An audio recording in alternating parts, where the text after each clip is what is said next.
תרגעו לברסים, תראו את האנשים, תראו את האנשים.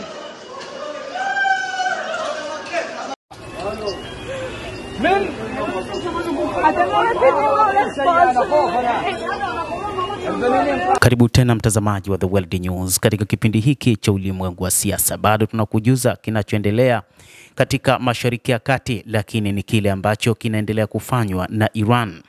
Iran inazidi kufanya mashambulizi mazito dhidi ya Israel. Kama unavyotazama, hayo ni makombora ya Iran yamerushwa katika maeneo mbalimbali, lakini wakati huu Iran inafanya shambulizi katika hospitali nchini Israel, ambapo shambulizi la hivi punde la kombora la balistiki katika hali mbaya angalau limejeruhi watu 30 kulingana na taarifa zilizotolewa na vyombo vya habari vya Israel katika athari ya moja kwa moja katika miji ya kati nchini Israel.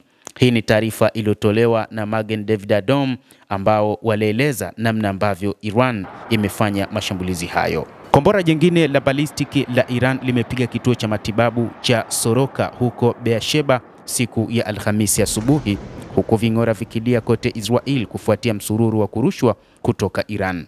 Kumekuwa na uharibifu katika hospitali hiyo baada ya kugongwa katika maeneo kadhaa, na kulikuwa na athari kubwa kwenye jengo la zamani la upasuaji la hospitali hiyo. Msemaji wa hospitali hiyo alisema licha ya mashambulizi katika eneo hilo la hospitali, mashambulizi mengine yameonekana yakiangusha majengo, yakipiga katika majengo nchini Israel, lakini hali inazidi kuwa mbaya kutokana na mashambulizi ambayo yanafanywa na Iran, hali ambayo inamfanya Rais wa Marekani Donald Trump kutafakari kuisaidia nchi hiyo ya Wayahudi kutokana na mashambulizi ambayo yanafanywa na Iran.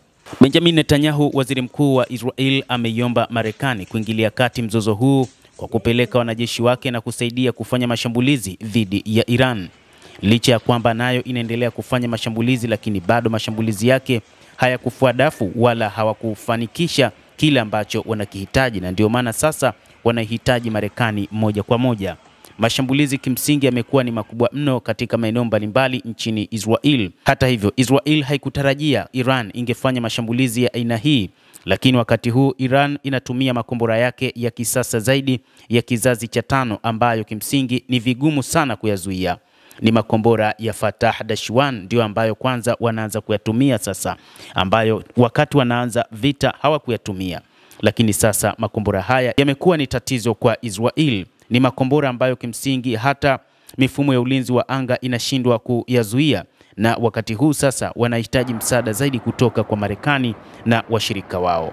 Mtazamaji wa The World News, hayo ndio ambayo yanaendelea nchini Israel. Ni mashambulizi mazito ambayo yanafanywa huko nchini Israel, lakini licha ya kudondoka kwa magorofa, licha ya mashambulizi mazito yanayoonekana katika mitandao mbalimbali ya kijamii, lakini Israel inadai hakuna vifo wala majeruhi ambao wanajeruhiwa kutokana na maporomoko ya majengo hayo. Inadaiwa kwamba maeneo matatu yamepata athari ya moja kwa moja na yameripotiwa na matokeo ya awali kutokana na ving'ora.